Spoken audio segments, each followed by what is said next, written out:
Congratulations, I really enjoyed that. Thank you.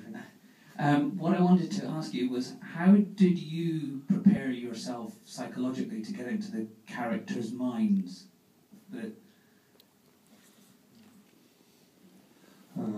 Vlastně název filmu Alois Nebel je, že Nebel v němčině znamená mlha. A když se to čte pospátku, tak to znamená Leben, což v němčině znamená život. A pro nás to bylo hodně o tom, že vlastně je to o životě v mlze.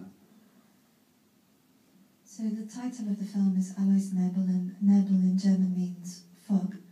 And when you read it backwards, Leben means life, and it was for us very much about life in a fog. A vlastně celý ten film se odehrává pro nás takové trošičku jako smutné době, jako na konci 80. let, kdy vlastně všichni už byli jako převážně vyprahlí a jediné, co jim vlastně zbývalo, byla nějaký způsob existence. A my jsme se snažili vlastně všechno tohleto zpomalit a kdyby umrtvit, protože ten čas, vůbec ten život už byl hodně blízko, jak kdyby smrti. And the film takes place in a quite a sad time at the end of the 80s, when there was really not much left for certain people but to survive. And so we wanted to capture the feeling of this time when things were really coming to an end.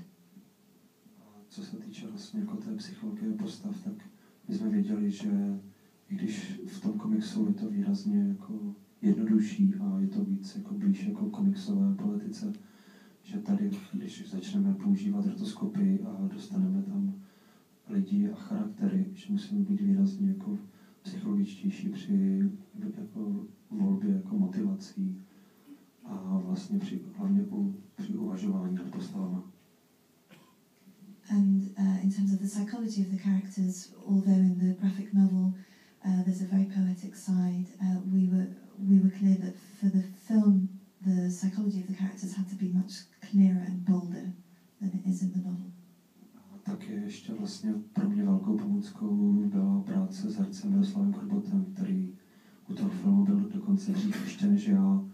A v tom komiksu ta postava je výrazně víc umluvená, je třeba blíž charakteru Hrabalových postav a vlastně během té práce na scénáři začala ta postava díky Miroslavu Korbotovi jako výrazně méně mluvit a spíš jako začala to všechno cítit. One of the things that was really helpful for me was working with the actors, especially Mr. Korobot, who played the main character, and his character in the novel in the graphic novel is a much chattier character. He speaks a lot, and it was during the making of the film, working with him, that he began to speak less and to feel more. Dá se říct, že my jsme jako potom celkově to tempo, jak vyprávění, tak třeba potom hudby a všeho přizpůsobovali rytmu chůze, kterou má Miroslav Korbot, potažmo Alois Nebel. And in a way we gradually began to adapt the rhythm of the film, the tempo of it, both in terms of the storytelling and the music as well, to the pace of his walking.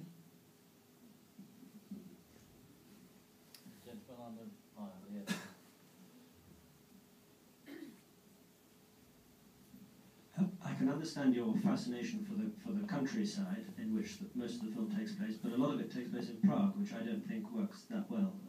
Was there a reason for that?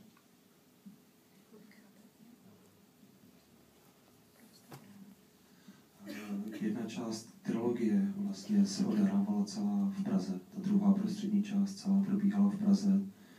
A pro nás, pro všechny, vlastně nikdo z toho užšího štábu nejsme z Prahy, ale vlastně všichni jsme potom do Prahy šli pracovat, nebo jsme prostě šli do Prahy na školu.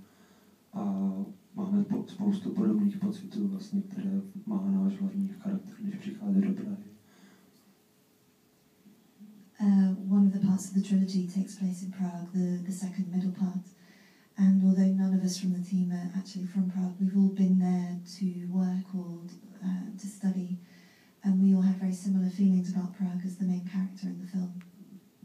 A hlavně ještě jako vlastně Alois Nebel jede do Prahy se podívat na hlavní nádraží, což je pro všechny lidi pracující na dráze, jak kdyby ten hlavní chrám, vůbec ten kostel, kam jako takhle se přijíždějí podívat, takže ono jsme chtěli, aby to hodně působilo, že vlastně přijíždí někam skoro vlastně kdyby do svatyně. I když celé to podhoubí je vlastně zlé. And Neville arrives in Prague and he goes to the central station, which is what happens to anybody who comes to Prague. And in a way, we wanted to give this feeling that he'd arrived in this kind of cathedral, this feeling of good, even though underneath there's something much darker. Akorát je vlastně smutné, že tak, jak to nádraží vypadá u nás ve filmu, tak už neexistuje, teď už to víc vypadá jako supermarket. What's really sad is that the station in real life no longer looks the way it does in the film. It's more like a supermarket now.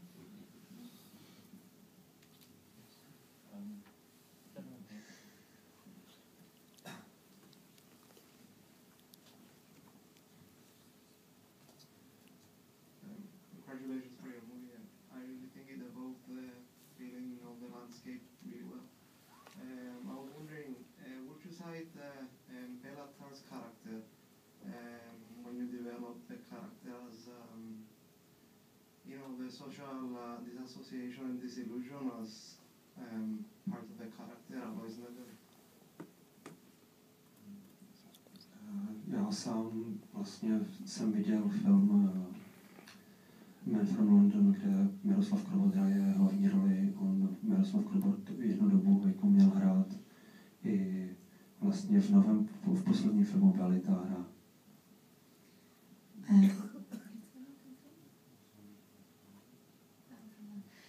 I saw the film Man from London, in which Krobot plays, and was inspired by it.